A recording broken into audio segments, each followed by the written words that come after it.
Assalamualaikum warahmatullahi wabarakatuh. Halo semuanya. Perkenalkan, nama saya Reza Fadila Wahyu Rizky. Saya dari kelas PS 5B, program studi Keuangan dan Perbankan Syariah, jurusan akuntansi di Politeknik Negeri Medan. Jadi, pada video kali ini saya akan menjelaskan mengenai pengembangan sumber daya manusia.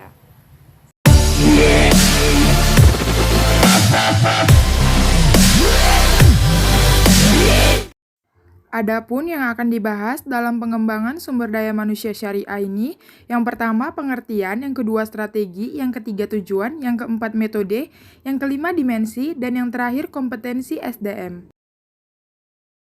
Yang pertama, pengertian pengembangan SDM. Pengembangan sumber daya manusia merupakan suatu proses peningkatan keterampilan atau kemampuan kerja karyawan pada saat sekarang dan mengantisipasi perubahan bisnis pada saat yang akan datang dan pada akhirnya dapat meningkatkan kualitas sumber daya manusia. Yang kedua, strategi pengembangan SDM. 1. Memberikan penghargaan kepada karyawan. Penghargaan dapat diartikan sebuah perilaku dalam menghargai atas pencapaian atau prestasi yang dimiliki oleh karyawan, di mana penghargaan ini memiliki banyak jenis seperti memberikan kenaikan gaji, memberikan hadiah seperti mobil, maupun penghargaan lainnya. Tujuan dari pemberian penghargaan ini agar karyawan lain bisa termotivasi. 2. Mengadakan program pelatihan. Program pelatihan ini nantinya akan diikuti oleh karyawan perusahaan. Dalam program pelatihan ini juga terdiri dari beberapa jenis yang ditawarkan, seperti skill training, pelatihan ulang, creativity training, cross-functional training, serta team training. 3. Memberikan kesempatan untuk menuangkan ide. Memberikan kesempatan kepada setiap karyawan untuk menyalurkan ide yang dimiliki, di mana ide yang disalurkan ini seperti bagaimana rancangan produk dalam suatu perusahaan untuk kedepannya. Karena sebuah ide yang dikeluarkan oleh karyawan harus didengar dan dipertimbangkan jika sesuai. Yang ketiga, tujuan pengembangan SDM. Tujuan pengembangan sumber daya manusia adalah untuk meningkatkan efektivitas dan efisiensi kerja karyawan sehingga dapat mencapai target yang ditetapkan oleh perusahaan. Perbaikan efektivitas dan efisiensi kerja dapat dilakukan dengan cara memperbaiki pengetahuan karyawan, memberikan pelatihan kompetensi, dan yang terpenting merubah sikap dan mentalitas karyawan dalam mengerjakan tugas dan tanggung jawabnya. 1. Produktivitas kerja. Melalui pengembangan produktivitas kerja karyawan akan meningkatkan kualitas dan kuantitas produksi semakin baik, karena technical skill, human skill, dan managerial skill karyawan yang sudah semakin baik. 2. Efisiensi. Untuk meningkatkan efisiensi tenaga, waktu, bahan baku, dan mengurangi ausnya mesin-mesin, pemborosan juga berkurang, biaya produktif semakin relatif kecil, sehingga daya saing perusahaan semakin besar. 3. Mengurangi kerusakan. Mengurangi kerusakan barang, produksi, dan mesin-mesin, karena karyawan semakin ahli dan terampil dalam melaksanakan pekerjaannya. 4. Minimalisasi kecelakaan. Tingkat kecelakaan karyawan dapat dikurangi, sehingga jumlah biaya pengobatan yang dikeluarkan perusahaan akan semakin berkurang. 5. Meningkatkan kualitas pelayanan. Peningkatan pelayanan yang lebih baik dari karyawan kepada nasabah perusahaan, karena pemberian pelayanan yang baik merupakan daya penarik yang sangat penting bagi rekan-rekan perusahaan yang bersangkutan. 6. Mengembangkan moralitas. Dengan pengembangan moral karyawan akan lebih baik karena keahlian dan keterampilannya sesuai dengan pekerjaannya, sehingga mereka antusias untuk menyelesaikan pekerjaannya dengan baik. 7. Peningkatan karir. Keterampilan untuk meningkatkan karir karyawan semakin besar, karena keahlian, keterampilan, dan prestasi kerjanya lebih baik. Promosi ilmiah biasanya didasarkan kepada keahlian dan prestasi kerja seseorang.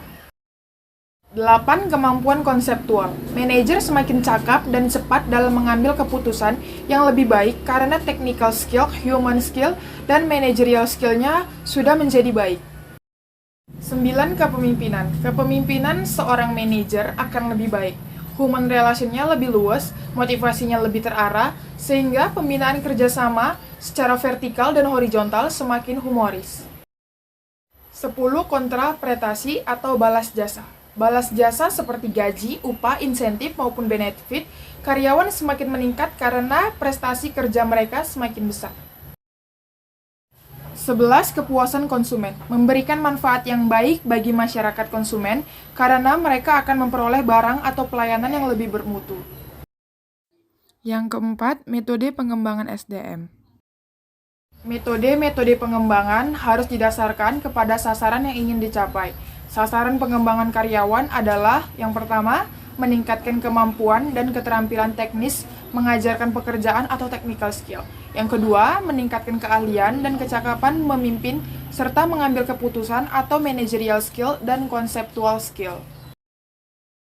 Metode pengembangan sumber daya manusia menurut Ikomang Ardana dititik beratkan pada metode latihan yang meliputi A. Metode latihan bagi karyawan non-managerial. 1. On the job method atau dalam pekerjaan meliputi A. On the job, B. Appreciative. Yang kedua, off the job method atau di luar pekerjaan.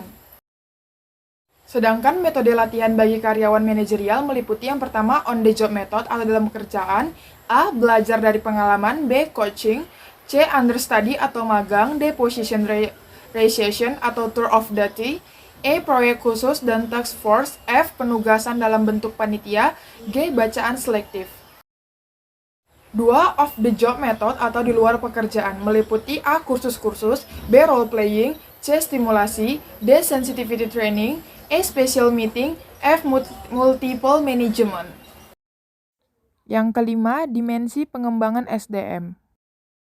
Untuk memajukan kualitas sumber daya manusia yang syariah, ada 3 dimensi yang harus diperhatikan, yaitu 1. Dimensi kepribadian. Dimensi kepribadian menyangkut kemampuan untuk menjaga integritas, termasuk sikap, tingkah laku, etika, dan moralitas. Meningkatkan dimensi ini harus berarti juga memberikan pelatihan untuk meningkatkan kualitas sidik dan amanah. Untuk mencapai manusia seperti karakter Rasulullah, diperlukan 3 hal. Yang pertama, ketaatan pada hukum. Yang kedua, penguasaan diri sebagai bentuk tertinggi kesadaran diri tentang pribadi dan ketinggian khalifah ilahi. Semuanya ini akan didapatkan melalui peningkatan dimensi kepribadian. 2. Dimensi produktivitas. Dimensi produktivitas menyangkut apa yang didapat dihasilkan oleh manusia dalam hal jumlah yang lebih banyak dan kualitas yang lebih baik. Dengan memberikan pelatihan yang ditujukan untuk pada dimensi produktivitas, maka selain berbuah efisiensi dan output yang lebih baik, aspek fatonah dan tablik juga tersentuh. Produktivitas individu dapat ditingkatkan menjadi produktivitas tim, karena kerja tim merupakan hal yang akhir-akhir ini mendapat perhatian besar dari perusahaan. 3. Dimensi kreativitas. Dimensi kreativitas menyangkut kemampuan seseorang untuk berpikir dan berbuat kreatif, menciptakan sesuatu yang berguna bagi dirinya dan masyarakatnya. Dengan berkembangnya industri kreativitas akhir-akhir ini, maka dimensi kreativitas harus mendapat sorotan khusus. Latihan yang ditujukan untuk dimensi kreativitas dapat meningkatkan kecerdasan berpikir dan berkreasi yang amat diperlukan dalam meningkatkan daya saing perusahaan. Yang keenam, kompetensi SDM. Sebagai SDM syariah, landasan yang paling mendasar ialah iman kepada Allah, yang sadar bahwa setiap kegiatan dan tindakannya dalam bekerja selalu diawasi oleh Allah dan tujuan utamanya hanya untuk Allah. Ketika iman menjadi landasan bagi seseorang dalam bekerja dan berorganisasi, maka keimanan menghadirkan beberapa hal diantaranya adalah sebagai berikut. 1. Cenderung memilih yang halal bukan yang haram. Yang kedua, cenderung menjauhi yang syubhat. 3. Cenderung pada nilai-nilai kebaikan. 4. Menghormati anak buah dan pimpinan. 5. Beretos kerja tinggi dan memperhatikan nilai-nilai kebaikan. Dan yang terakhir, memperhatikan etika dan norma dalam mengelola organisasi ataupun perusahaan. Selain iman, sumber daya manusia hendaknya memiliki akhlak dan moral islami seperti karakter Nabi Muhammad. Beliau memiliki karakter amanah, fatonah, tablik, dan sidik. 1. Amanah. Amanah adalah sikap bisa dipercaya dalam mengemban tanggung jawab dan diberikan kepadanya. Yang kedua, fatonah adalah sikap profesional dalam melakukan berbagai pekerjaan. Yang ketiga, tablik adalah sikap transparan dan bertanggung jawab terhadap setiap hal yang merupakan amanah yang diberikan kepadanya. Yang keempat, sidik, berarti setiap SDM syariah harus terpercaya sehingga bisa diandalkan dalam melakukan pekerjaannya.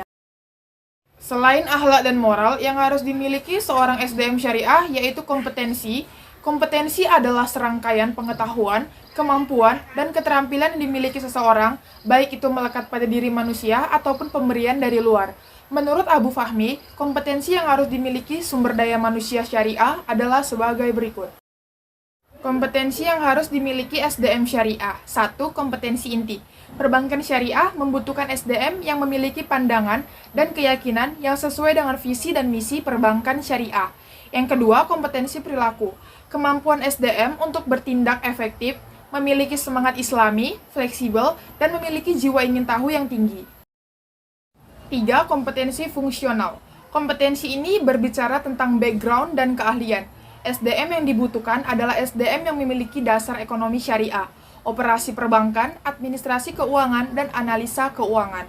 Yang keempat, kompetensi manajerial. SDM yang mampu menjadi tim leader, cepat menangkap perubahan, dan mampu membangun hubungan dengan yang lainnya. Sekianlah video dari saya, semoga dapat bermanfaat. Assalamualaikum warahmatullahi wabarakatuh.